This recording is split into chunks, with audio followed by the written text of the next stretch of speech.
So a couple of years ago when we were travelling, Karen's mother said, oh, we've bought you a house. And it's like, oh wow, really? And it's like, yep, she's bought us a house in France. So we were like, oh wow, chateau, luxury house in the country maybe. You know, what were you thinking? I don't know what I was thinking. Wood cabin, who knows? And anyway, there's a beautiful little town called Villarreal, it's one of our favourite towns. And it happens to be there. So when you drive up the driveway, check it out. Oh, check it out. Beautiful houses, look at this lovely house. Lovely houses. And we're like, wow. So we're gonna have a massive, gorgeous, big house. Is it this one? Is it this one?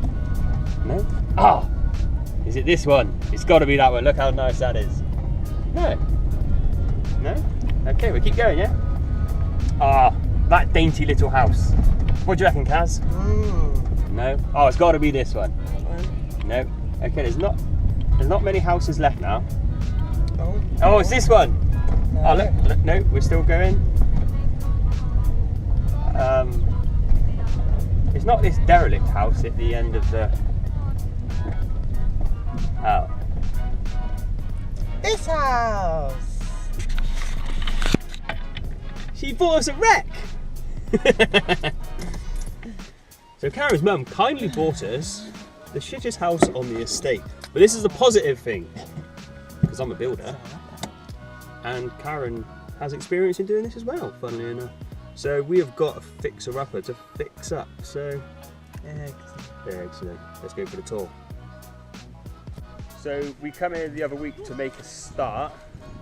So just quickly check out this footage.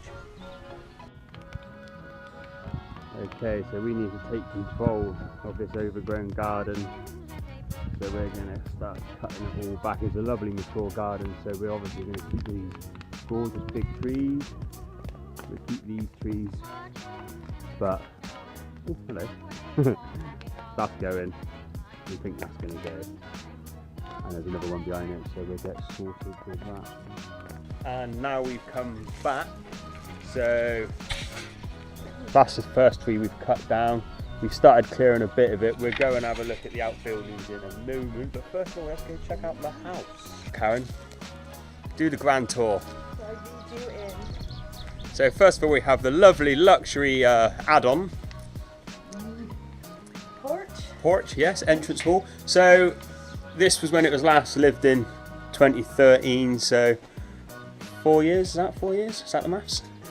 It's been empty for 4 years, guys. And where are we going into now? We're going straight into the original part of the house, which is the kitchen. Beautiful, let's get some power on. Dated. Yeah. Yes, dated is the word. Beautiful finished kitchen. So we won't have to put a new kitchen in. We're going to keep all these original features, the branded cooker feature. Which actually is quite clean. It's actually really clean compared to some dirty buggers. It's pretty minging, I'm not going to lie, in places. It's literally like they just grabbed their own personal possessions and left, because, for example, if we open up the cupboards, there's still all cutlery and stuff left. So they do this a lot in France. I've done a lot of property development over in France. They just tend to just up and leave. So apparently Karen's having some issues with the kitchen door to go into the lounge area. So Karen can just hold the camera. Yes, that's called a handle. Shut up. So we push the handle down. So we step down into the dining room. Bit of French, voila. This ceiling is going to come down. Like, we would keep it to save money, but we definitely have a leak here because we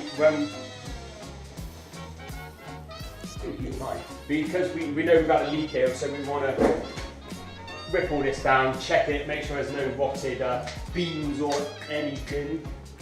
Focus camera now, focusing on me. Focus on this is terrible camera. One of the major problems we've got, Prospective, i.e. the septic tank, well, It's under the house. it's under the house because obviously this is another extension, so in their infinite wisdom they built over the top of it, which is now technically, not saying not allowed, but it's not cool. It's going to be harder to sell the house, so we need to have we need to fill that in. We'll have a survey done, and then we'll have a prospective, a new one out in the garden which will help it sell. Because this is about making money, so that's what we've got to stay focused on. Karen's mum was kind enough to do this, and it's all about making as much money as we can to get a deposit to go back to England with. So, will we be keeping this beautiful unit? Definitely. Very French. Yeah, very French. I think we can Make it nice. shab chic it up. Another saving. That is in good nick, good working order, so that saves money. The electricity is all good. The electricity's, everything works, water works, so that's a good thing. Let's go into the toilet. Of course, off the kitchen. Off the kitchen. I think we Just the loo. might need to rejig that position. Okay, darling, into the boudoir. Follow me, darling. So this is what you may call the master bedroom. Still, original part of the house. Nice size. Probably just gonna spruce it up in here. Like, this room doesn't need too much work. Probably just clean the walls up. Probably plasterboard and plaster the ceilings. This wall we think we're gonna knock through into the toilet as well, and create possibly a Jack and Jill bathroom to the other bedroom. Bit undecided. Should we Shower and sink. look at this, it's a thing of beauty. And then we've got this little bedroom down here, which they do this a lot in France. You walk from one bedroom to another, which isn't a great selling point. So we're probably gonna knock a hole through there. That's where we just showed you where the fosse septique was, so we can use that as an entrance hall to come into here off of the dining area, if that's what we decide. Not a bad sized little bedroom. We think we can make this a real nice 3-bed house. Real nice, quality, lovely looking house with a little bit of love and effort. This is the next bedroom, if you can call it that. This is the other side of the lean-to, the porch entrance. Okay, so How not to do it. this is how not to do it. What's going to happen is this area we're standing in, basically we're allowed an extra 20 square metres. It's a percent of the house. So what we're applying for is planning permission. We want all of this to go, and then we're going to do a big extension, single story. This, where I'm standing, will be the ensuite for the master bedroom, and then that way will be possibly dining room, lounge. We're not sure of the configurations yet until we get all the plans through and confirmation. Then we're totally deciding. So we've got options for the layout. We've done a few rough plans on what we're gonna do. A few layouts and stuff, but the architect came the other week, did all the measurements. He's going to do the drawings, and then we'll go from there. One of the issues we've actually had with this house is she bought it, and technically the house doesn't exist to the correct authorities. Like, obviously they knew the house was here, it's been paying the taxes and all that, all the electric. But the people that really need to know, it's real confusing, but basically it's on agricultural land, it shouldn't be here, the house technically doesn't exist. So we've had to wait months, years. This process has been going on for over a year now, of trying to find out what needed to happen to get it sorted, to make it official. That, with a lot of help from our architect, a lot of handing over of different paperwork and that, it finally now happened, which means he can draw up the plans, we submit them. They've already said they would accept the fact that this is a house that we've proved it's been here for over 30 years with the paperwork we've had. Then we'll have the official confirmation to say yes, obviously it is a house because it's here, but to say yes, officially it is here. And then once we get them back, which should be in the next couple of months, we can then submit the planning for the extension. All in all, it's now March 2017. Oh, it's April the 2nd, I'm way behind. April the 2nd.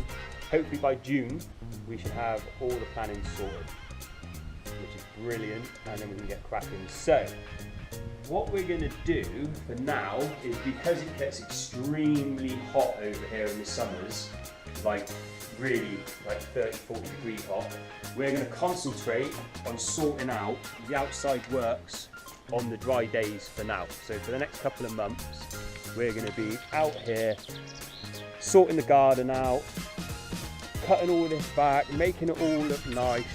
There are roughly 15 or 20 outhouses. I knocked the first one down the other day over there. That's the bonfire.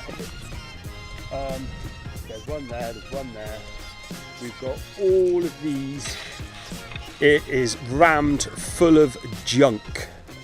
Like literally the amount of crap that's in these places. Recycling. Yeah. Karen's been down there and had a little, it's just, look, plastic broken chairs, old bits of, just everything, isn't it? Oh. It is going to be an absolute pain in the butt. Yeah, it was an old couple that lived there and they kept everything. And it's made up of old, like the structures, old wood, chicken wire, corrugated iron, corrugated plastic, and then it's covered in plastic sheeting everywhere. Like, it is gonna be a nightmare. It's gonna be a nightmare, and it's gonna be weeks of work just to clear all this. So that's what we're gonna do whilst the weather's still coolish, is concentrate on getting all this cleared out. Anything that's good to keep, we keep, and anything that's rubbish, we're gonna get rid. This is the other side of the house. It's lovely. It's got a real nice mature garden. There's lots of positives. There's nothing really negative, to be totally honest. It's quite secluded. It's at the end of the drive. It's at the end of the drive. So what we're going to do is we're going to take the roof off and redo it. Like, for a lot of people that'd be really expensive. I can do pretty much all the work myself. Like 99% of the work I get done by myself, which saves thousands in labour. That's where the savings coming from, because I'm, the builder. Bamboo. Got a little bamboo forest. Little shed behind the bamboo. Yeah. Forest. And this is the back garden. So, see where the rapeseed is? That's our boundary line. So the whole way up to the hedge up there. So it is a humongous garden. That's it. Shoot him. So it's starting to get a bit overgrown, but we're not going to worry too much about this part of it. We'll just leave this. This is the other gable end of the house.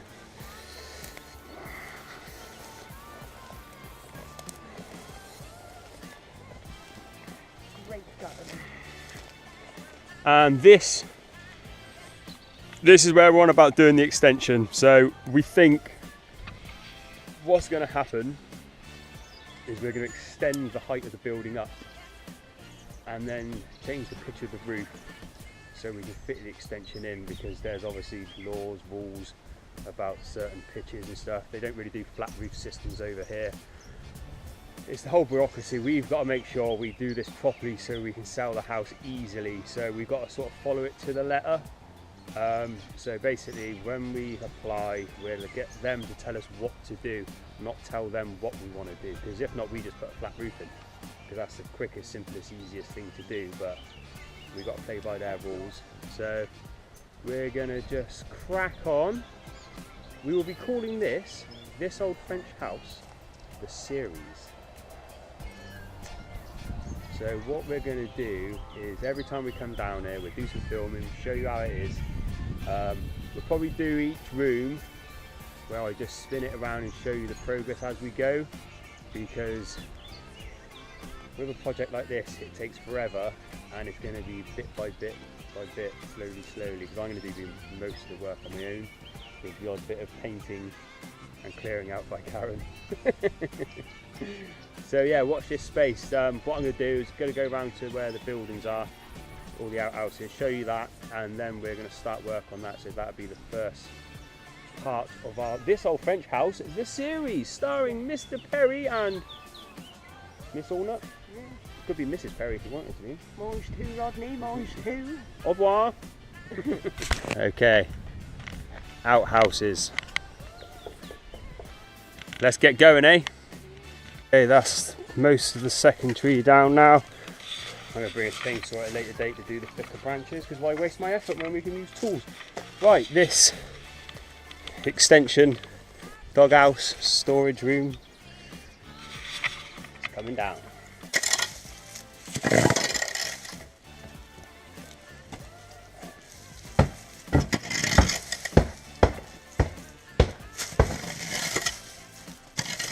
Top quality flashing that.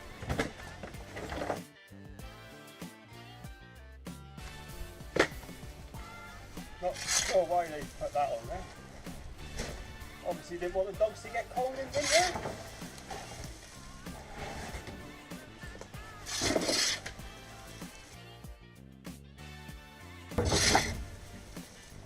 Any good wood we're keeping, because why waste it? Good thing wood.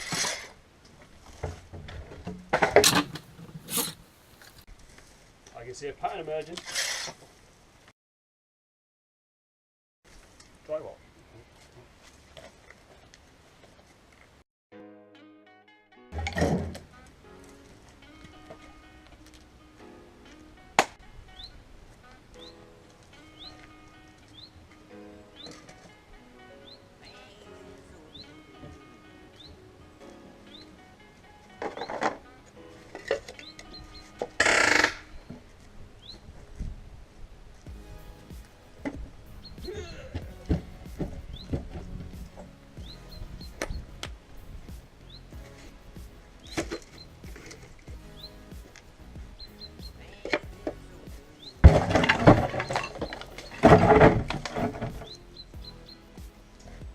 As I suspected, it was tied in extremely well to the wall.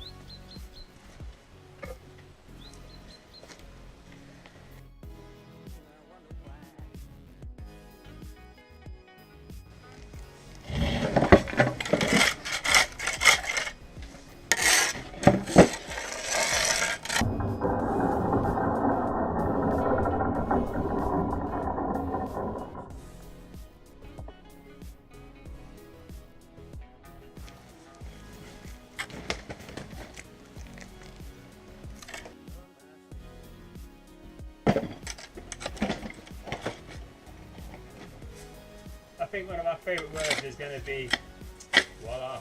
Okay, right, what the plan is, there is no plan, we're just making up as we go. So, we've done that, that's clear. I'm going to start on the outhouses, or the shit sheds as they shall now be known, because that's what they are. It's just really frustrating, because it's just unnecessary work that we've got to deal with, but it's just the way it is over there. They just like to collect stuff and not get rid of it when they sell their houses. Here's a good example. This is one of the worst ones. Absolutely rammed. It wouldn't be so bad, but there's nothing of real value, like tiny little hoe, old saw in a vise. Awesome. I've made a start on this, so this is where I'm going to concentrate doing first. So, voila.